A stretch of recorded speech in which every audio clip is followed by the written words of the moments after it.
On the cusp of 2019, most of us are on the whole new year, new me train.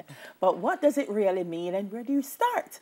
Well, here to help get planted in purpose is author Sally Ann Gray, and we take that book off the shelf. Good morning, Sally Ann. Good morning. Welcome to Smile Jamaica. It's morning time. Thank you so much for having me. So we've had quite a few people, and now purpose seems to be the buzzword for the viewers that are watching and saying, why am I hearing purpose, purpose, purpose? What is this purpose? Why is purpose important? I believe purpose is important because the reason why we're born, the reason why we're on the planet is important for us to know. The truth is, if we were to take a pinch of salt and throw it on some meat and it didn't do anything to the meat, it didn't add flavor, it didn't maintain the posture of the meat like it's supposed to do, we would throw out that bottle of salt as worthless, wouldn't we?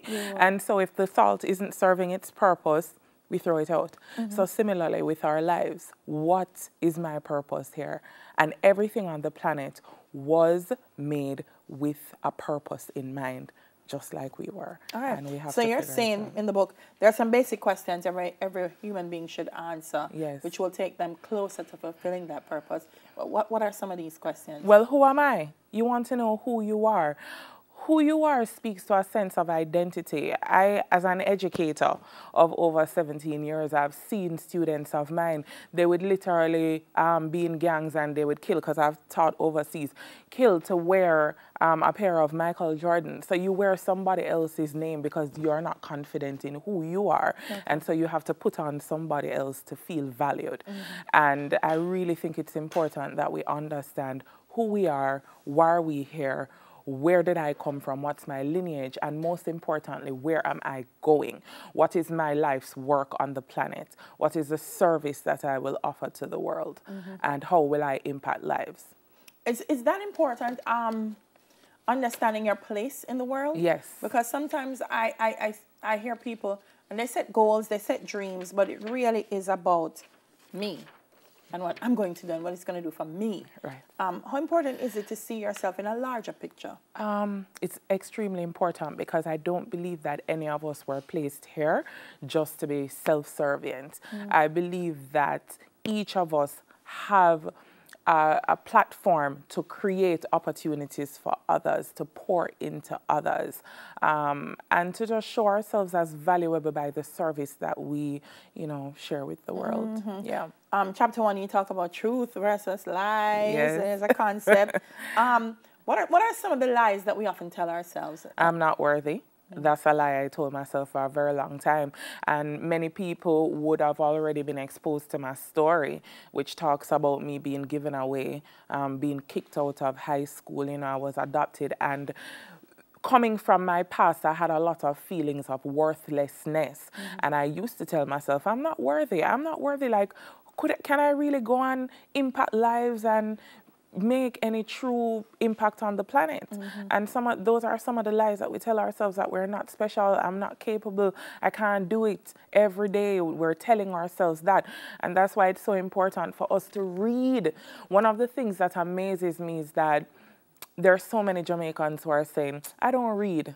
Or, I can't bother to read, I'll just listen to a video. But again, as an educator, there is so much value to holding a paperback book and reading and going through those lines for ourselves. We tell ourselves so much negative that if we're not filling up with positive material so we can replace the lies with truth, then we will constantly be in a state where we will be going through a cycle of depression and up and down and up and down, because in those moments when you feel low, you don't have anything to fill up on. And I'm sharing some people, change can't happen if you keep saying, I'm a mistake. No, and I said this in an interview the other day. The truth is, so many of us have problems.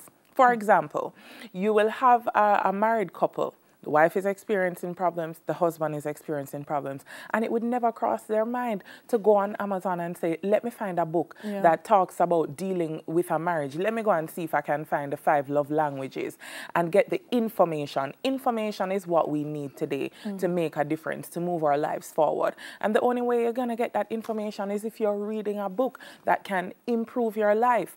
I've found that a lot of people will say, oh, no, maybe not about my book, as an example, I'm not going to buy that because I read everything on purpose already, but yet still you're lost.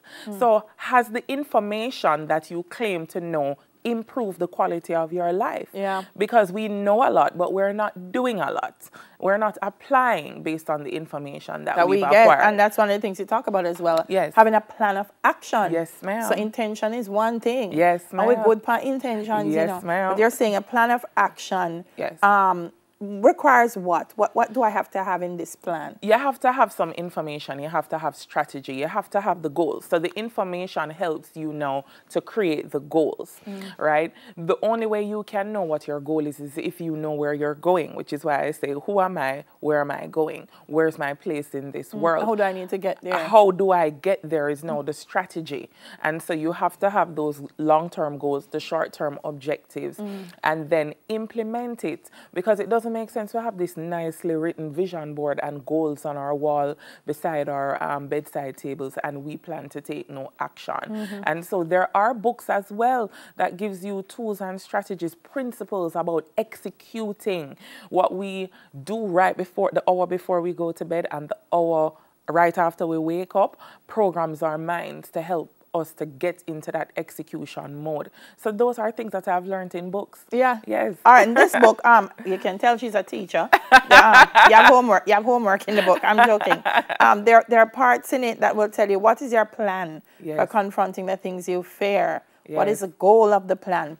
So you not only explain what it is, but you give a guide. Yes. To everyone in terms of how do they put it out, what season of purpose am I in. So there are parts in it that it works like a workbook. On journal entries, you give us tools. Yes. And then, there are testimonies, I call them, from contributors. Yes. Where is this available, Stallion? It is available on Amazon, on Barnes & Noble. It's available in Bookophilia. And right now I'm in the process of getting it into Brian's bookstore. So it should be available in Brian's bookstore in Montego Bay, Ocho Rios, Kingston, which is in the Springs and UTEC, within another week and a half. Awesome. Thank you so much for sharing with us. Thank you. All right, so guys, get planted in purpose. Author Sally Ann Gray talking to us as we take it off the shelf.